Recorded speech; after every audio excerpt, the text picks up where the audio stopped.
Baby, you're my coat. She got me feeling like a dope fiend. I'm addicted to a black queen, baby, you're my coat. She got me feeling like a dope fiend. Welcome back to Love Life After. I'm Christelle. I'm Brittany. I'm Chan. And today we have a special guest, my friend, my colleague, Tyler Swanson. Hi, Tyler. Hello, ladies. How are y'all? Good. How are you? I'm well. Thanks for having me on today. Thank you for coming. Thanks for coming. So, one tradition that we try to implement this season is, just break it down into segments. Let's talk about love, our lives, and after. So let's jump right into it. Like, tell us what's going on with you. What things do you love? Or how's your love life? So, yeah, that's the $1 million question. So, as of now, that does not quite exist. Okay. What do you mean it doesn't exist? It There's exists, always but love always exists. That is true. Uh-huh. But I think typically what I'm focused on is more of a career and finance and all that stuff because you can't necessarily. So that means you love your That's career, true. right? I'm growing into it. I don't think I'm gonna. Let me be careful with my words. Right. To, Okay, you say it doesn't exist. We all love something. Yes, you're right. It does. Let me just Okay. backtrack. So yeah, I think I am trying to fall in love with a career, but don't Okay. really know if that's going to be an education, wherever that's going to lead. But that's just trying to figure out that path because, yeah, I mean, who doesn't love money and whatnot? Right. Money is the root of all happiness and evilness, I guess. So your love is like things. Well, no, let me not sound Materialistic. Exactly. Right? No, it's more of just friendships, families, Okay. that type of stuff. I mean, which is things that necessarily money cannot always buy. Right. Just the moments that you cherish. So those, yeah. Right. We'll stop there. Yeah. I feel you because I'm the same way because like it feels like the moment I do focus on like a love life, it like falls apart. So I choose to focus on things that I can put my energy into that's going to actually pay off and love me back. Right. So that's what I like to do. Well, we can't say that because we're married. So. I mean, we're married, but we have things that we love. Yeah, we do have things that we love too. But I'm just saying, like, other than just married or married life. Yeah. Yeah. So what do you like to do like outside? Because we work together. So like, what do you like to do? So I definitely underestimated that first year of teaching because everyone's like, yeah, that first year is so exhausting. I'm like, yeah, whatever. It's real. I made it through that first year, thankfully, but it like going home from work dealing with those little rugrats and whatnot. It's a nice way of putting it. I don't know if this is PG friendly. I don't want to. Yeah, you can curse. Now when you're talking about somebody's be kids, yourself. I understand. We want you to be yourself, and we will do this, disclaimer on there when we post it.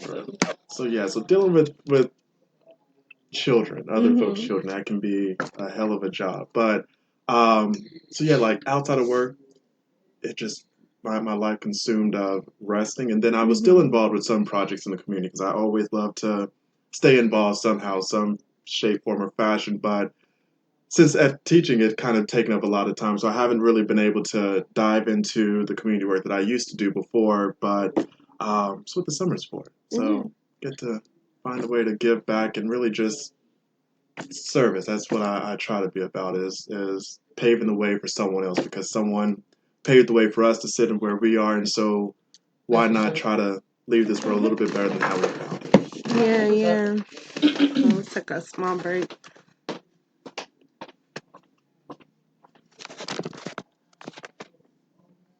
Y'all can continue. Oh, okay. Well, so I just wanted to piggyback off of that. So, what were you doing before education?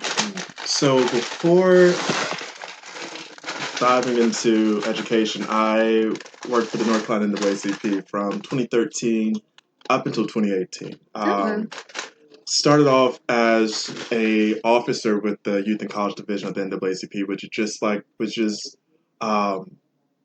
essentially when you look at the government, I always explain to folks, the NAACP is kind of set like your government essentially. You have your local branch, your state branch, and then you have like your national folks. So I worked as a state officer for the North Carolina Youth and College Division for roughly 2 years as the political action chair. So I would, monitor various GOTV projects or get out the vote initiatives that we were leading, work with various, try to get them caught up to date with some legislation that was happening, and just making sure that folks were still informed. Then I transitioned to the youth director, which was essentially the same line of work, working with the college chapters, the youth councils, and just making sure that young folks still had a voice at the table and that the young folks were able to articulate their thoughts and be involved in this work and really just find themselves, because throughout history, young folks have always played that key role into the civil rights movement, and really change actually started from younger folks and whatnot. So that was for about the other 2 years. And then the last part of my tenure at the NAACP, I was a communication and policy director. So that was a interesting position to have. I fought it for the longest. I didn't want to do it, but then I was like, why not? So I enjoyed my job was just, monitoring all of our press releases and social media accounts, just finding a way to try to reach that other set of audience that utilize social media to try to get them involved in the work and whatnot. But so that was my life for about 5 years, dealing with a bunch of crazy legislators and policies that were just completely fucked up. That's what they were. They were. Who was the guy? I can't remember his name, but I know he came because I went to graduate from Shaw University. Okay. He came and spoke to our school. The big guy, Dr. Barber, Reverend Barber. Is he big with the curly hair? He's Yeah, been that's arrested Reverend Barber. a couple of times and stuff like that. Did you get to work closely with him? I did. So I worked up under his administration. Oh, that's great. He was the president from 07 to 05 to 17, I think. So I'd worked up under him and worked with him very closely, which was it was like one of those things that was just like jaw dropping. Was able to really just learn a lot and really work and understand really what this work is all about. So it was a hell of a ride for 5 years. Did he ever give you any like words of advice or anything like that while you were working closely together with him? Yes, because I, believe it or not, can be a little hothead, and so I would typically kind of just go off at the mouth when needed, when I thought was needed. Like if we were going at a lawmaker and they really weren't quite hearing us where I thought they should, I would be a little petty and just say some slick shit to them, which always, is needed at times, but also got me in some trouble at times. So one of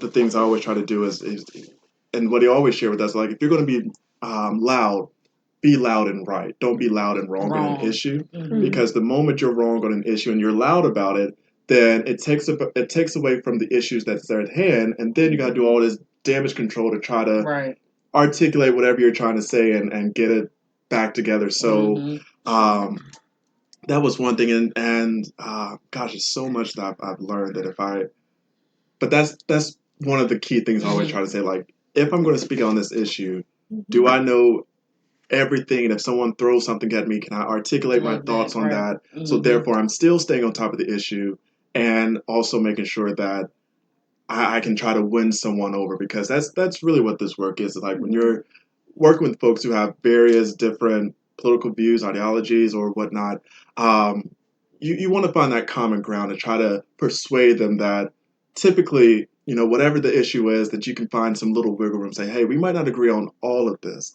but we agree on these 3 pieces. Right. Let's figure out what we can do and how we can move forward to try to, get the other folks on board. Yeah, focus on that. Which is a beast all by itself, especially dealing with Negroes as a whole other beast, which I love. I love my folks, but you know how black folks we can be. What college did you go to? So I went to A&T. So Shaw, Okay. you know, we call Shaw Mother Shaw because every HBCU here Yeah, in North followed Carolina Mm-hmm. essentially came from Shaw. Either the presidents were Shaw. So Shaw is known as Mother Shaw here in North Carolina. Yeah. And besides, A&T was founded in y'all's basement, so That's what's up. So do you find it hard to, or do you see any youth when you were doing work for the NAACP? Were there a lot of youth involvement, or is that like declining or kind of steady? so it depends.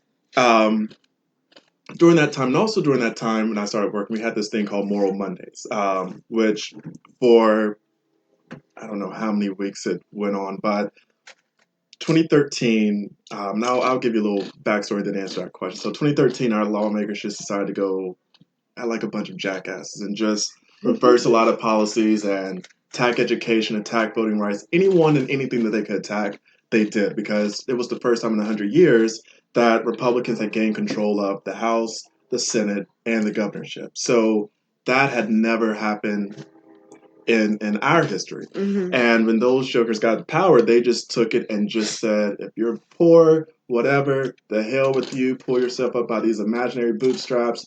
We're looking out for the rich and going from there. So because of that,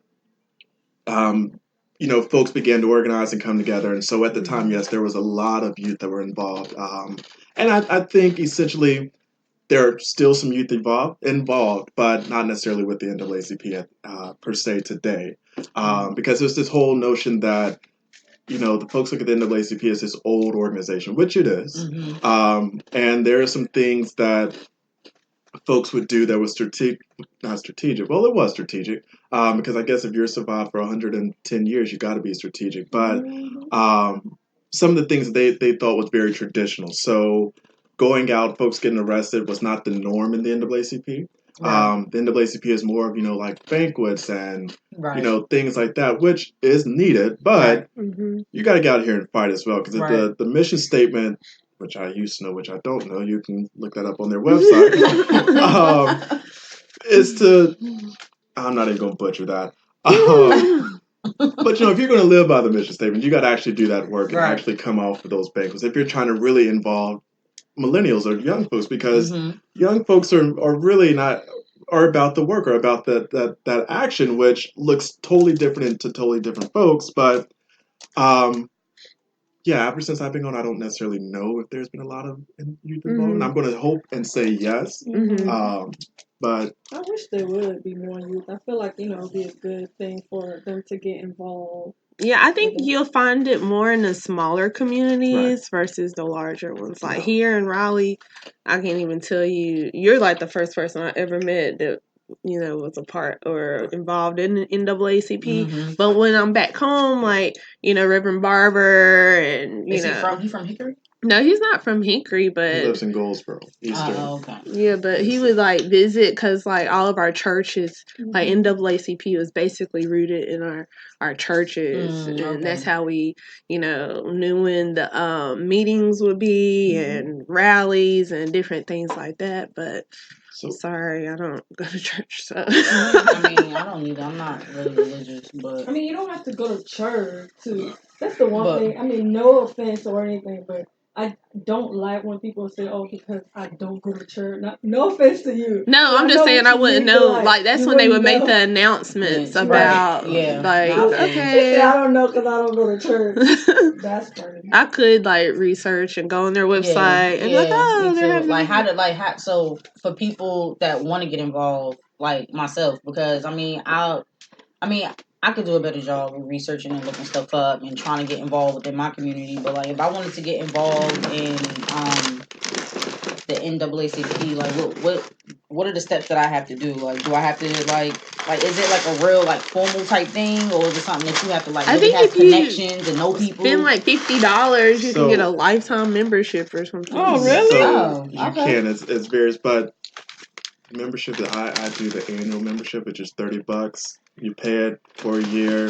You renew it every year. Okay. And typically, now I must say, Raleigh Apex is one of the branches that are actually, well, let me not shit on the rest of these branches, but a lot of these branches are doing great work, and you have to also keep in mind that a lot of these presidents have been in there for years, and they, are pillars in the community, and so folks trust them, and they look to NAACP as one of those.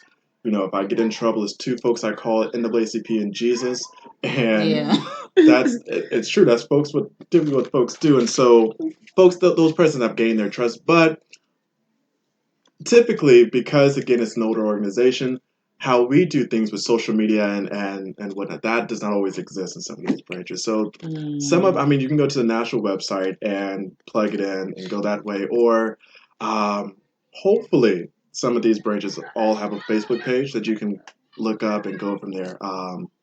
I used to know the president of Hickory because I did some work out there for quite some time, but ever since then, branches change, presidents change, and Is social media one of the main platforms you guys use? No, well, believe it or not, we had to fight just to kind of introduce them to social media and help them understand how important social media really is. Yeah. Because I get, again, it's that whole generational thing. Right. Our generation is, quick. If we can't look it up on Google, then Right. It's not real. right. Or if we can't tweet it, Snapchat, Facebook it, a lot of those folks don't really understand the importance of it because again, when they were growing up, or they didn't have none of that. Right. So, it's some work that's needed. Some definitely ways that younger folks can plug in and really help sustain and keep this movement and this organization going. Because yeah. I know I got the scholarship whenever I was in high school. I think it's like $500 or something. But you had to be a member. But I think for real, like honestly, if your kid is like before they turn like 13 or some at a younger age, you can spend $50 and they'll have a lifetime membership. Which I'm going to look into for my daughter so that she can be a member. And I'll let you guys know. Yeah, please do. Yeah, membership. That's the only way that the organization has survived is through membership. And so, the history throughout the NAACP is so fascinating because throughout the 50s, the heat of the civil rights movement, when, Black folks were trying to organize and trying to fight for their liberation and freedom and all that great stuff, typically the NAACP was that organization that folks went through. And so, typically some of these white racist folks would try to obtain their membership or try to fire you or have some type of repercussions if you were a member. And so the membership roster and the membership list is secretive. It's no one gets a copy of that except for the folks at Nashville and the local folks.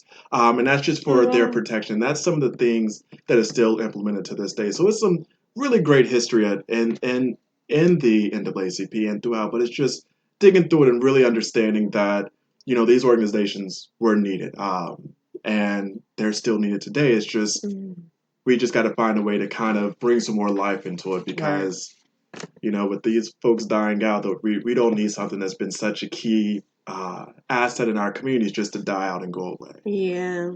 So, have you ever thought about politics?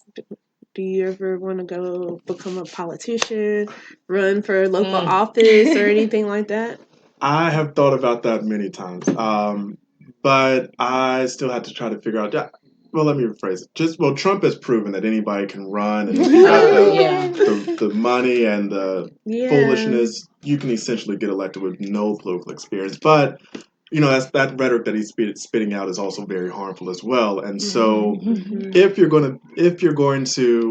and when I do decide and whatever decide to run for, it's a strategic game because you don't want to necessarily just run and not saying that it's okay not to win, but if I'm going to run for something, I have intentions to win. But it's all about the messaging and the fundraising because now it's all about who can raise the most money. It really doesn't care about the messaging, and so that really leaves a bad taste in folks' mouth. And so if and when that moment comes, I just got to make sure that I know what city, state, or wherever I want to run, and that my message is resonating with the people because I don't want to just sit there and just because because it's popular. So was that one of the things that being involved in the NAACP? What drove you to become a teacher, or were you a teacher before that? No, so I had no teaching experience before Okay. that. It was something I've always wanted to do. I've come from a very long line of educators, and so I kind of ran from that. But I was like, Let me try. let me see, let me Okay. see. Special education was definitely not my first choice, but it was like, let me get my foot in the door, see where I can go, and then maneuver this process. So Okay. that was yeah, something different. And I felt like I was staying in that organization too long. 5 years is a long time to be involved. So I was like, Okay. let me offer my talents to somewhere else. And I think, it was important. Really, one of the reasons why I wanted to teach was because growing up in the Gifford County schools, I think only had two black teachers, black male teachers. And with everything that's going on in society with, uh, killing of unarmed black and brown women, men, it's important that especially black boys see someone that looks like them Right. that was can There's not many exactly black men teachers either. right. Yeah, I was thinking about that Right. because I grew up in New York until I lived here. Well, I moved here when I was 14, but I was just trying to think back. I'm like, dang, did I have any black male teachers growing up? I think I had two. Mhm. I think I had two black male teachers. No, actually, I only had one. I'm sorry, I had one. His name was Mr. Brown. He was like my science teacher. And when I came here to Cary High, I had one black male teacher, and then when I went to Shaw University, believe it or not, Dr. Clayton. Do you know who Dr. Clayton I is? don't. He been there forever, but I was the only black male professor I had at Shaw. But it's crazy, like how like we don't have like educators that look like us. Mhm. So it's very important for like you and Chan, like to be in that profession Right. because I feel like kids need that. Like they need to like basically be able to relate See themselves. and see Right. themselves, like Exactly. And I think, and I'm not trying to discredit or disrespect any of the white teachers that are there, but that's great. But there's certain things that we have as a culture that we can relate to, and there's certain Right. things that we can say and do Mm-hmm. to our kids that look like us versus someone that is Right. that is not black or whatnot. Right. So They Yeah. won't understand. right. Yeah. One thing that I noticed at the school that we taught at, that the white teachers, they pretty much had a higher tolerance for the crazy stuff that the black kids are doing. Whereas the black teachers, we were like, no, we're not tolerating that. Get your act together. Bye, Whereas Sorry. the white teachers, they basically like coddled them, like, Right. oh, it'll be okay. I And understand. again, and Like, our kids know that they play the system, and so it's like when you leave high school is one step. If you decide to go and continue your education or just go into the real world, you're not going to get none of that in real life. Life, the real world is going to eat you up, spit you out, and they don't give a damn if you had. They really don't care They about don't care. that. they don't It's care about just anything. it's just what can you offer? If you can't offer anything, Right. go with that. And I feel like that's something that, an HBCU, I don't know if y'all went to HBCUs, but that HBCU experience is something that gives you, your real life education and those real life experiences. So that way, when you leave that HBCU, not only are you equipped to tackle anything in life, but you also understand the importance of being black, the importance of your identity and what you have to offer to the world. And just because you're black, that's not an excuse. You're able to produce and do anything and above that. Right. So Right. that's just something that I know. It's just that HBCU experience, and so I try to bring that into the classroom as well because a lot of our kids, this is it for them, especially if they. I don't know if education really isn't valued in the home, then it's like you're fighting They like don't have nowhere else to learn it from. right, and so it's like it's up to us to give them all that little bit that we have Right. in that small amount of time that we have with them. So What do you teach again? special education. Special education. Yeah. Okay. Oh, okay. So your job is probably tough. It's I think so. it has its good and bad days. Okay.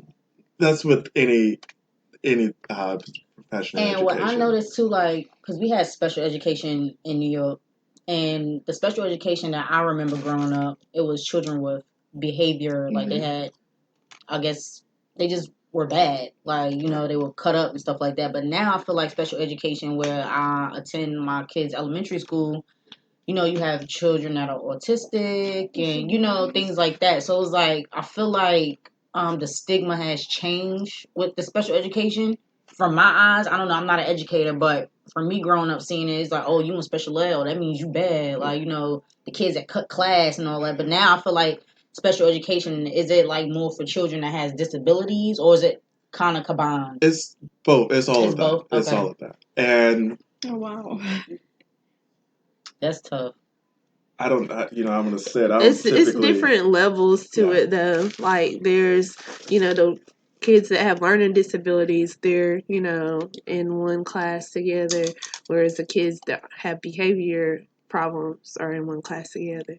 But Okay. me, I get to teach everybody with a special you know, behavior, special education, and then, you know, just regular or your standard scholars. So is that, like, how do you conduct a classroom like that? Because I feel like it would be like, wouldn't it be a little distracting trying to like cater to those children with special needs than children that are already like, okay, I understand this, I can catch on, but some students aren't. It's like, how do you like maintain a classroom like that? Because I feel like that'd be a lot of work. It is a lot of work, and I don't know how to do it, to be honest. I'm still learning. Right. And so I think, like, really, we got to be careful with labels, because if you're growing up and you're hearing that you're a student with behavior issues, and really it's just you're acting out because you have a rough home life or whatever the odds may be, you're bringing that trauma with you. Right. And because, again, there's not a lot of black folks in this, people of color in this education profession. You have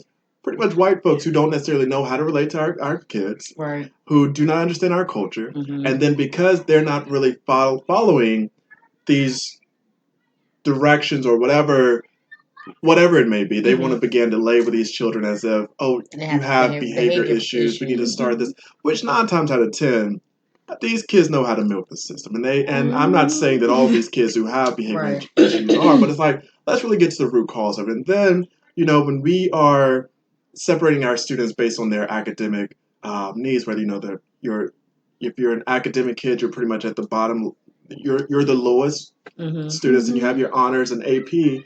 Well, you know, there's really not a lot of difference between the honors and the honors and the academic. It's just the pace is a little bit quicker. So if you're telling these kids, again, it's all about the labels. If you're telling them, oh, you're an academic kid, this is all I expect from you, then you're saying, oh, you're my honors classes, I expect A, B, C, and D. Shouldn't those expectations be at the same? Right. Yeah, and so they should. therefore, if I know I'm an academic kid and this is how I feel, I'm going to fall into that category just because of what you're telling me. So I think I'm just all about let's remove those labels and find a way to just merge and blend our kids. So therefore, we're not really falling into those chaotic scenes. Right. So Yeah, it's a lot. well, I mean, I education. salute y'all though, because I know being an educator is difficult. Right, yeah, education in general is just it's a beast. But it's a good beast to tackle. I think out of our staff is what, maybe 20. That last year was like maybe 25 black teachers. Oh, that's good. Yeah, well, But we had like 200. yeah, like 220 staff. So it's That's like, not good. Oh, never mind. so I mean, At that school? right. Wow. Yeah, It's a huge school. that's crazy. I thought about teaching, but I was just like, I don't know. Are you doing lateral entry? I am. So lateral entry is Okay, what, yeah, me that's, too.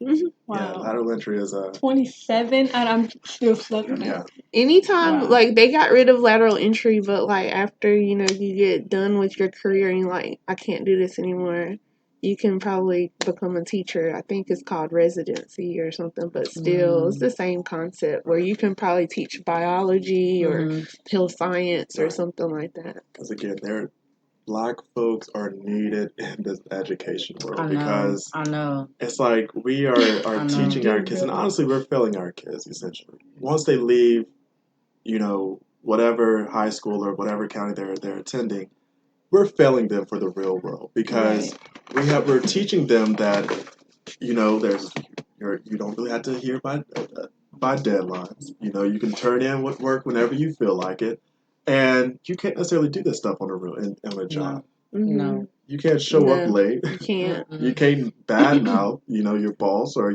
think it's okay to pop off because that doesn't work. So it's like we're really we're failing them.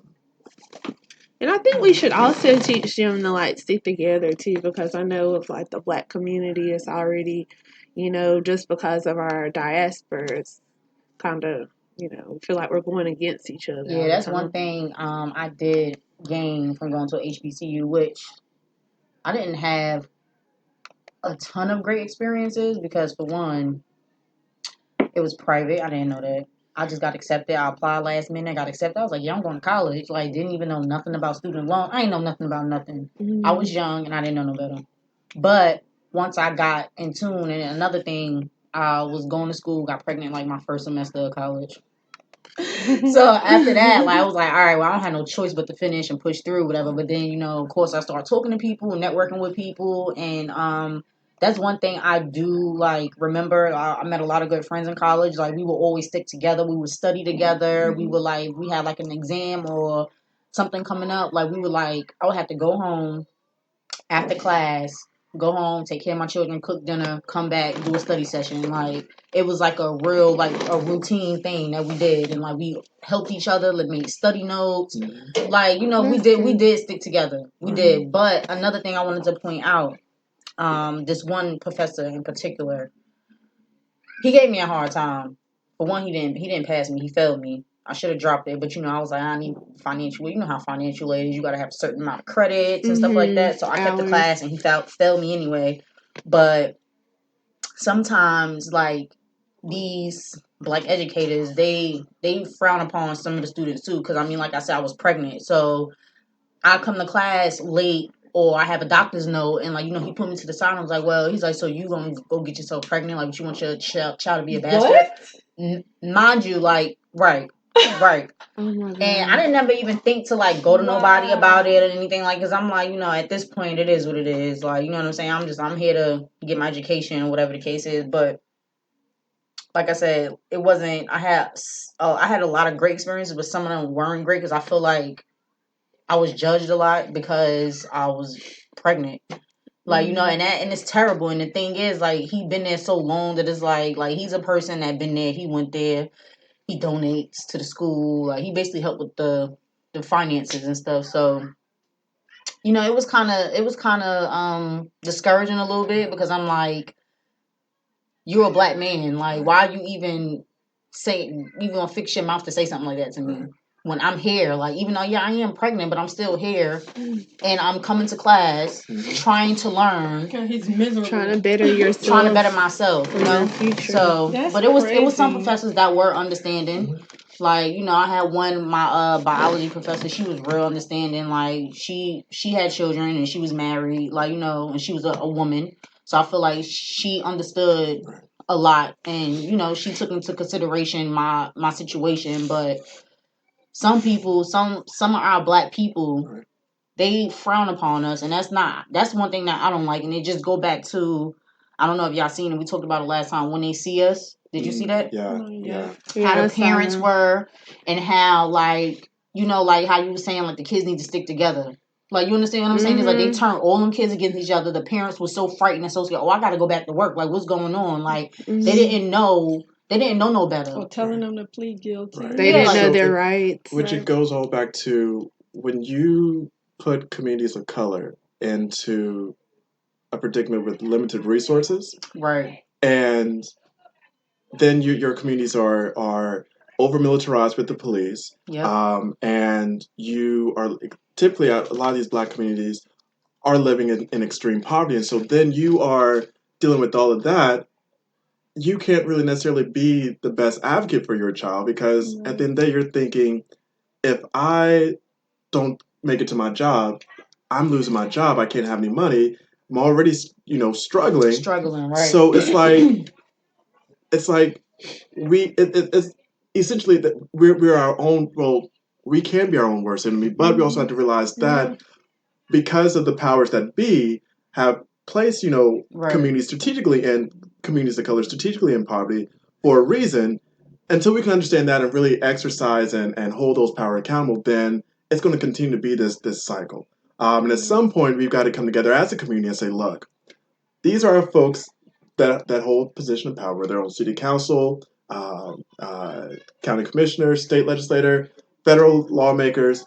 Those are folks that we need to be holding accountable to make sure that our communities are getting the resources and the tools that they need, and so and whatnot. Because really, now I hate to go on these little tangents, which I do all the time in the classroom. Which what can you do? I mean, if you tell me to shut up, I'm gonna fail you. Just joking.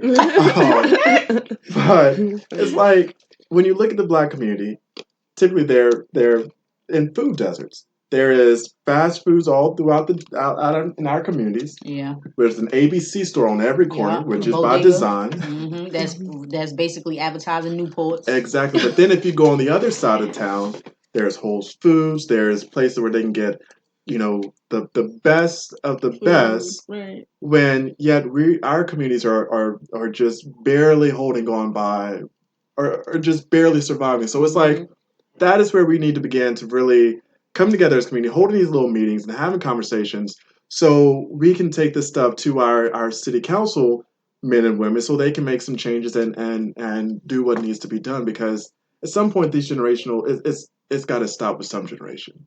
And I feel like our generation is really not going to tolerate this shit and just going to say, you know what, enough is enough, and we're sick of it. Yeah.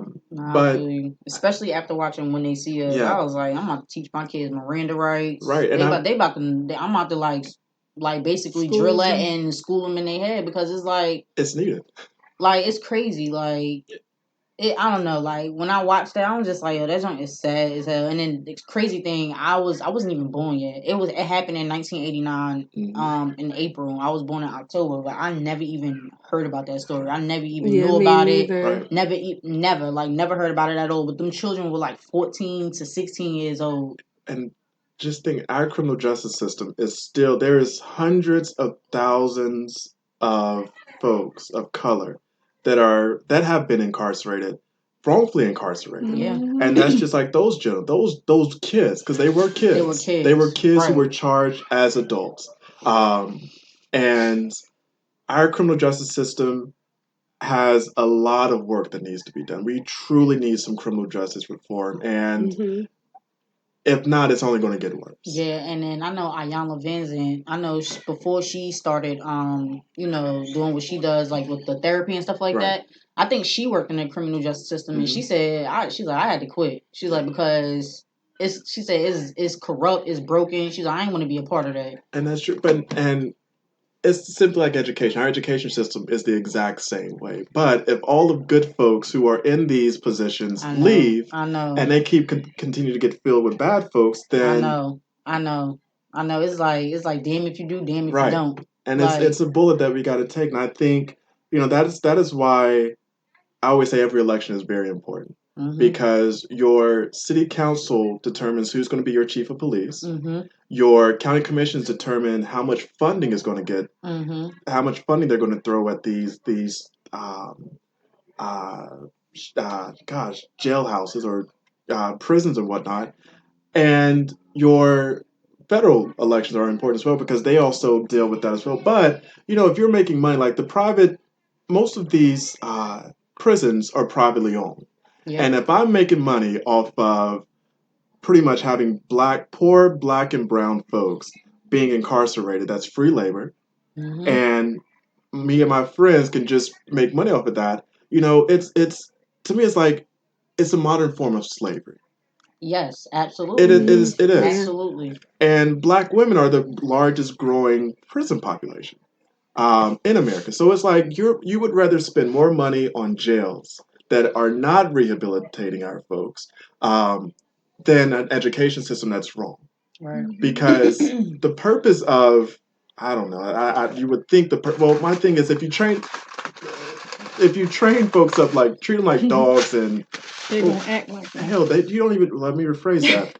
They don't even treat their dogs like this. Right. So why are you going to treat human beings less than that?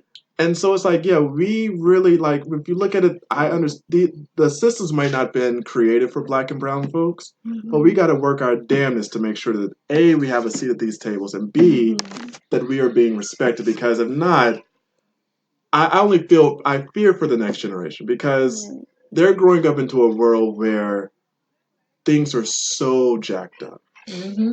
And It's almost like everything is reversing back. it is.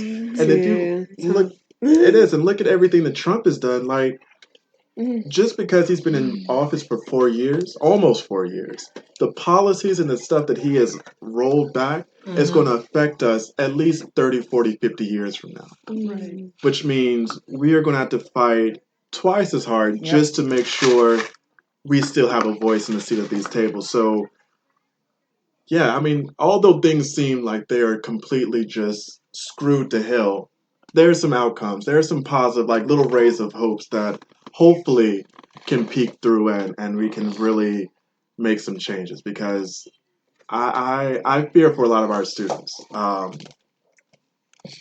in general, just because, yeah, it's just things are really fucked up. Sad. Yeah. It's sad, but that's the world we live in. We just have to teach our children to think better. Have a positive mindset. Mm-hmm. But you know what though, like it's easier said than done because like we grown up in a time now where like I mean back in the day I ain't had no social media. I ain't have YouTube. You understand what I'm saying? Like now it's like kids get influenced so many freaking ways. Like you get what I'm saying? It's like even if you have a discussion with your child at home and this is what you don't do and this is how you're supposed to respond to certain things, like they can find other ways to be influenced by things. Like so it's like What do we do? yeah, it's like you gotta like I feel like you gotta reinvent the wheel like every single day, like to see what works. Like you get what I'm saying? Because it's I like don't think you have to reinvent the wheel. Just do the same things that they were doing back in the day, like what your mom did with you and, your grandma, great grandmother. You just have to like continuously talk to your kids and like show them like, okay, this is the reason why you shouldn't do this. Or true. But if you see something that looks crazy, just showing them as many, like trying to let them live vicariously through other experiences, even though like kids today, again, like you said, they are only connected to their phones, but take that phone away and be like, hey. Yeah, my kids they don't have a phone. Not yet. Oh, They okay. going to middle school, so they gonna have to ride the bus. I'm gonna have to get them a phone eventually. But I mean, growing up for my kids is different. Like I grew up in New York. I used to walk to the store by myself. I used to go walk to school by myself. Like I rode the bus by myself without a cell phone. My kids don't do that. They don't have cell phones. They always with an adult. So I feel like in a way I kind of feel like I do have to reinvent the wheel every day because I have to figure out like which avenue is gonna work for them because like I said, I'm not growing them up the way I was brought up.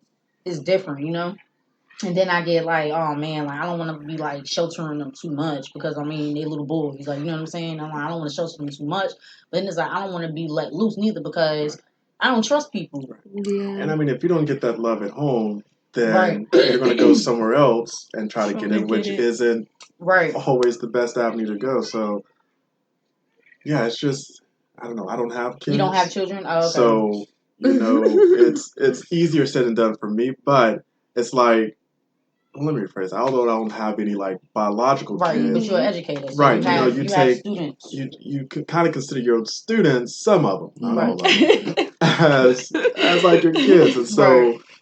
You only want the best for them because you know what's out there firsthand, and just having those conversations about those experiences you've had can hopefully help with that conversation and leading them on that straight and narrow path, which I don't think is straight and narrow anymore because of everything that's happening around us. But hell no, yeah. So let's jump into after, like any type of advice, any things that you learned that you want to share. Or what are you going to do next? Are you going to continue to teach? So I've given myself 3 to 5 years in the classroom. So now I'm down to about 2 to 4. Okay. 1 year down. Right. I'm going to say maybe 2 to 4. Because honestly, you can only do so much in the classroom. The real changes that has to be made is through policies. And that means, having seats at the school board and really making sure that we are being the best advocates that we can for our kids. Right. And also making sure that we're not leading our kids down that school to prison pipeline, because that thing is so real. And especially when we are, it's like so that's kind of, I was getting ready to go on another tangent, but I caught myself. But that's really where I see myself post education, being in the classroom, because there's some great experiences I've had. And really just being able to see that stuff firsthand will really help me in the future, understanding legislation and policies that would help our most vulnerable kids. And yeah, so What about becoming a superintendent? I don't know if I would do that. My uncle is currently a superintendent, so I don't know if I would go that route.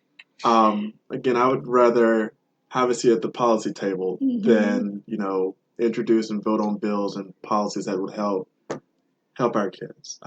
Those are needed. Superintendents, especially superintendents of color, is definitely needed. But I don't think I would see myself in that. Yeah, when I had issues with my son, I was quick to hit up that superintendent for Wake County. I was like, excuse me, sent this long little email. And I have, like, my husband's family, he has one of his cousins is a superintendent. His name is Cedric. But he wasn't the superintendent for my district because I was going to go straight to him. And he's a person of color as well. Right. So that made it, that made it better. But he wasn't the superintendent for that district. But I do agree, though. I think you do need to be where the policies and vote on things like that, because that's very important. Very important. I wish I had, like, the urge or the passion to teach and things like that, but it's just, I feel like my tolerance level was not there. I mean, but you do, though. You teach your kids. I do, but those are my children. I'm not teaching 14 to 20 various children with different I mean, I have twin boys. They like day and night. They two different people, but it's already kind of difficult at home. When you have multiple children, you have to, treat them differently, like, not favoritism wise, but I'm saying, like, as far as, like, they're not the same. They're not the same. You have to approach them differently. You know what I'm saying? So I wish I really did have the urge to do that, to be an educator, but yeah, I don't know. I used to say that I didn't have patience or tolerance either, but I think you kind of learn that. Right. And a lot of stuff that I said I would never put up with, or that I wouldn't deal with, tolerate, I end up doing it. But it's all about really just gaining the students' respect. And if they can trust you and they can really read and feel if a teacher cares for them, if they don't. If that teacher does, then I promise you they're going to have your back. They're going to, you don't have to worry about that. Right. Those teachers that they know don't necessarily like them, then they give them hell. Yeah. They're going to give you complete hell. And honestly, I don't really blame them, because if I'm sitting in your class and I know that you don't like me, or you can't necessarily, I don't know, it's just, I don't know if it's because of racism or whatnot, because whatever it may be, I think if I was them as well, I would give you a little hell as well, because it's like, what is your purpose? If you can't teach and see me as a human being first, then that's a problem. Right. And honestly, there's a lot of teachers that teach with fear instead of love and compassion. And I'd be scared too. I mean, with the way the world is now, Well, I'm scared for y'all. Yeah. But I mean, I know some teachers. I know this one teacher. This is the same teacher I had issue with my son. She was like, "Well, you can go and tell the principal because I'm just getting a check." And I'm thinking, like, oh yeah, I remember you saying that. Really, sis? Like, you shouldn't be in this profession then if you really feel that way. Because that's not the children's fault. Like, you chose this. Like, you feel what I'm saying? Like, they didn't choose you. You chose this. Right. Like, don't do that to them. They children. And, like, nowadays, like, I feel like children, like, you know how back in the day, like, oh, don't talk back. Don't say this. Don't say. I feel like nowadays, like, these kids, they comfortable with themselves. They going to speak up and say how they feel about things. Right. Like, not saying disrespectfully, but, they're going to defend themselves. I just feel like they know their power. Absolutely. They know their power. They know, like, okay, this teacher can't do anything to me. And a lot of times we can't even feel them, to be honest with you. But they know. So they just capitalize on it. And again, it's like because they gotten so comfortable with this policy, but the time they go out to the real world or college or whatnot, it's going to be a big slap in the face because there's no let me hold your hand and walk you down this path, make sure you get this done. It's a lot of hands-on, and that's something I kind of like cringe about. Like, gosh, we're babying the hell out of these kids. They are Really? grown kids. Oh, y'all teach high school, right? Right. And they be really? Y'all be babying them like that? Well, I give them tough love. I do too. That's how I was raised. It's how they treated me at A&T. It's like we're gonna have some compassion for you, but we're gonna also show you how to stand up and stand on your own 2 feet when you go out there and go. Because I always feel like we're raising men and women. We're not raising kids. We're not raising them to be kids. We're raising them to be adults. And men and women, you know? So, like, why do all the extra babying and stuff? Just, I mean, treat them. I don't want to say I baby my boys, but you know, I try to be gentle with them because I mean they still are children. Like you know what I'm saying? I had to pull them off the basketball team because I didn't like their coach. You did? Oh, again? No, Oh, this okay. is before. Like he would talk to them in a way I didn't like. Like I don't talk to my kids like that, so you're not gonna talk to my kids like that. Like they are children. They're 9 years old. Let them play ball. Like you know what I'm saying? I understand it's AAU, and I get it's supposed to be a little tough and aggressive. I get that.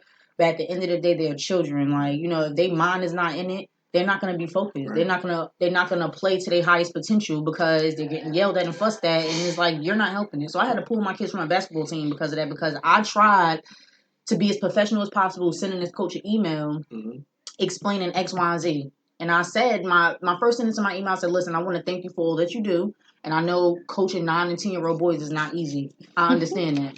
You understand? So I try to give positive feedback." And like I just told him, like, I don't like the way that you talk to my children. Like you shouldn't talk to them like that. Like you're a coach, they look up to you. Like they somebody that they look up to. Like, you know, like just like educators, like these kids look up to y'all. Don't talk to my kids like that. So yeah, he went on this whole tangent. I was like, all right, we out. Like, and then he tried to be petty. Like, you know how you said that y'all can't fail him and stuff like that? He would purposely not play my children. Like, you don't do stuff like that. When my children, they exhibit everything that you went through with them in practice. They're good players. They're good team players. You're trying to be funny. So since you're trying to be funny, I'm gonna pull my kids because I don't need my children up under nobody like that. No. Like, it's crazy. So it's like, and he was a black coach too. So it's just like, I feel like sometimes like it's good to have black educators. It's awesome to have black educators and things like that. But I feel like sometimes they be ignorant and they could be corrupt too. Because it's like, yo, like why you act like that? Like what's the problem? What's the problem?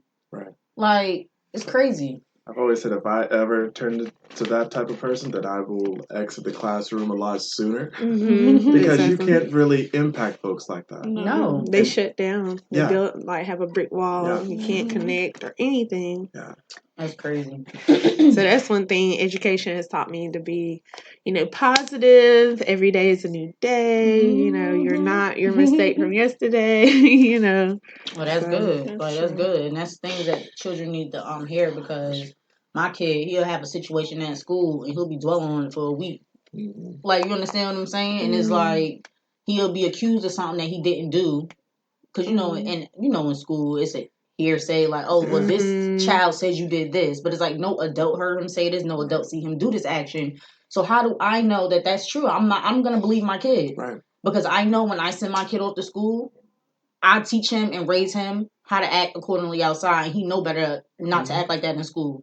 So if an adult didn't actually hear him and say it, I'm not believing what no other kid said. Like that's just point blank period. But it's just like these kids, they basically like they feel bad and like they dwell on it so long because a teacher is scolding them and saying that they did something that they didn't do. I had to learn. I think this is the segment talking about lessons and help me remember that this segment is now about after. Okay, maybe that was the last. Excuse me. Life part. Love, life, and after. Gotcha. So just to address the piece that you said, which is so important. Not to learn, which I think I'm taking it back steps, so kind It's of forgive okay. me. So typically, like, I think they look at teachers as like non-human beings. So I can go off my little tangents, and you piss me off, I will go for it. But I have to learn, like, am I really? What is the best impact I'm having right now? Me going at it toe to toe with you just because I have some type of power, or let me just pull you out to the side and say, "Look, you're right. I'm sorry. I apologize. Let's move forward." And so when you own your mistakes, because I made a lot of mistakes my first year, but owning those mistakes and saying, "Look, I'm sorry. Will you forgive me? Let's move forward." I think that really leaves a lot of kids like, "Damn, did they just Apologize, apologize to me?" And I've had a lot of those moments. They're like, "So I wasn't expecting." I was like, "Well, it is what it is." But that's the only way that we can grow and be our best is by owning our mistakes. And I think a lot of times, a lot of these folks just don't want to do that because of pride and ego, it's a beast. That is true. Yeah. So Tyler, anything else you want to add on before we close? No, this was great. I think I definitely thank y'all for the invitation, and I think we had some really great dialogue. So, you have any questions for us? So since there's two educators here, what are things? No, I'm not even going to open that can. I'm not even going to open that box. Go ahead. You started, your question. right? So I was going to say. So I know that we have a lot of expectations for the students. So what are y'all's expectations? That things that we can do better, share with our colleagues, so that way that line of trust is there. Because at the end of the day, the parents are our most important things. Y'all are the key players in our work. What I would say, because I have a lot of stories, because I'm a type of parent, I'm pulling up. I don't care if I'm at work on my lunch break. If I get a call from the school and it's the principal calling, I'm pulling up to the school. I want to talk to you right now, right there. I want to know what happened, who was involved, is my kid okay? Like I want to know everything. So as a parent, what I would like to see, and this is just, I mean, I guess it start with the teacher. The teacher, it can start with the teacher, but I just want that transparency. Like I want positive feedback. I don't want no phone call when I'm at work about my child doing something. Like, for example, my kid they said they see him on the camera, he was like walking through papers because two of his classmates was like sorting out papers, and he walked through the papers or something. I guess he was being playful. He didn't hurt anyone, he didn't touch anyone. They called me at work for that. Like, so that's like, why are you calling me over stuff like that? Like, if that's something that you can handle at school, like, listen, pull my child to the side, listen, don't do that, yada yada yada. Don't call me at work for that. Like, you understand what I'm saying? Like, and call me when it's good things and when it's inappropriate things. Like, inappropriate things that if my child is on, I would like to know about it. But things like my child is an ambassador or my child did good on the math test, I want to hear about those good things too. Don't call my job over stupid stuff. Like, that's the one thing I don't like. I had to really have a conversation with the assistant principal because she called me, and my children are never like they're not bad children. But she called me because another child said that my child was singing an inappropriate song at a math test. I'm like, okay, like, I'm like, what? Like, what song? Like, what happened? Like, you know what I'm saying? So basically, like, it was a song that was quoted that had a curse word in it. And then the teacher asked another student what song it was. And then the song that he told the teacher, it didn't have any curse words in it. So I was confused because now you basically sitting here saying that my son is using vulgar language. So which one is it? It's a difference in the song because one song had a curse word, one didn't. So she trying to go back and forth with me talking about I'm deflecting because it doesn't matter what he was saying is inappropriate. I said, first off, any song is inappropriate at during a math test. R&B, rock and roll. I mean, all of these songs are inappropriate. Like, don't sit here and tell me what my child was saying because you didn't hear him say it. The teacher didn't hear him say it. This is all hearsay. You understand what I'm saying? And it's like me and her had a big like back and forth because it's like you calling me because of this, but you failed to call me that my child was nominated for ambassador. Like, don't do that. I was like, if you don't have nothing positive to say, do not call me. And that's one thing, like, I feel like that really irks my nerves, because it's like, you want to call me when it's all negative and when there's an issue, but you don't ever want to call me and be like, hey, Miss Murphy, like, I just want to give you an update. Your child is doing X, Y, and Z. Like, don't do stuff like that. So I just feel like positive feedback is one of my most that's things something that I want like. to. That's something I want to work on doing next year. It's just, God, I have like so many kids and so little time. But that is important. That not only Mine a is call just is communication. Just communicate with me. Let me know what's going on. If I email you, email me back. Don't take years to email me back. Oh, I hate that. Like, I had one teacher that was really responsive with emails. One teacher is like, she's like in her own world. I'm like, so I have a parent student teacher night, whatever, and she's like, oh yeah, he does really, really great, and I don't have any issues. But it's like, sis, when I email you though, like, you don't respond. So I don't know what's actually going on in the classroom. Like, the only time I catch you is if we had like a academic night and I'm asking you questions. I gotta like basically like kind of pull teeth a little bit. Like, I don't like stuff like that. Like, granted, like, I mean, I didn't have any issues with this teacher with my child, but it's just, open up. Yeah, like, very unresponsive. Like, that's unprofessional. Unprofessional as hell. Like, don't do that. Like, if I email you, sis, you need to respond. Like, respond. Like, I don't like stuff like that. She said, "Yeah, respond." Like, respond. Like, I don't know, but it's like Christelle said, like, communication and just reporting like positive feedback. Everything don't always have to be bad, like, because that's the first thing. Like, soon as I get a call, I'm like, oh shit, my heart drop. I'm like, what happened? Like, and then sometimes it'll be situations where my children in where they weren't in the wrong. It was like, we're just calling letting you know. Like, one kid cut my son hair. I'm like, what? Like, how the hell did this kid have scissors in his hand and be close to my kid hair like that? My boys play ball. They got these fancy haircuts and stuff like that. So I'm thinking he got a bold patch on the side of his head. I ain't know what to expect. But I was livid because it's like, yo, what the hell? Because if that was my kid that did that, it would be a wrap. You understand what I'm saying? Like, I don't like that. They'll probably be like, "Oh, we're kicking him out. Take Like, him to the house." Then it was another time when my kid was having an issue with a child, and they was fighting or whatever the case is, and like, my son basically tried to walk away from him, went to the assistant. Well, he went to his teacher first. He went to his teacher first. The teacher didn't do nothing. She ignored him, didn't like take no statement to the principal or nothing. So my son took it upon himself and went to the assistant principal.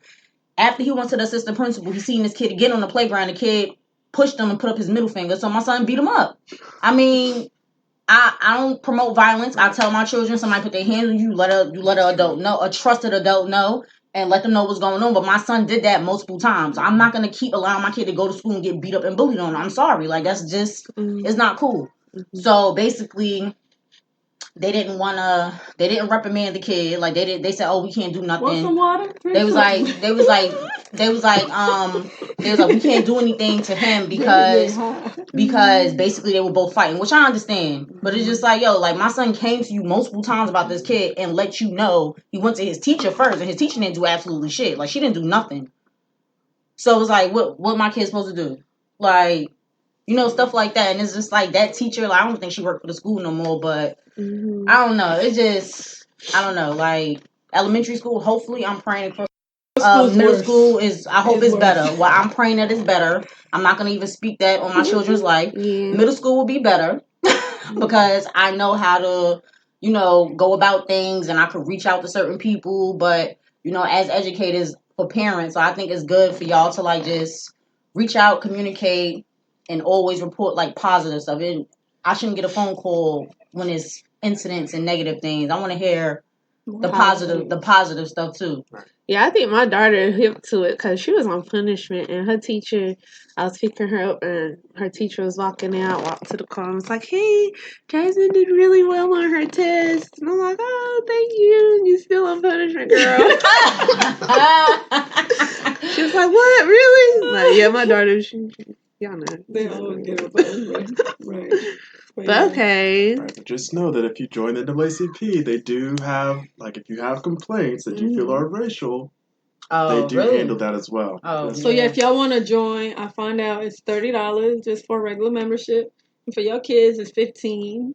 Okay. So yeah. Because I think that teacher, she was definitely racist. Because I wasn't the only black parent that had that issue. And then my kids went to a predominantly white elementary school. and it seemed like all the color kids had that problem. Right. So the NAACP handles any type of complaints, whether school-related, community, whatever. That's really what the job of the NAACP is. So I just wanted to put that little segue in for folks That's to good. I was just gonna ask you, understand. can you let them know what NAACP is? Stand for, because some people don't know. Right. So it is the National Association of the Advancement of Colored People, and white folks.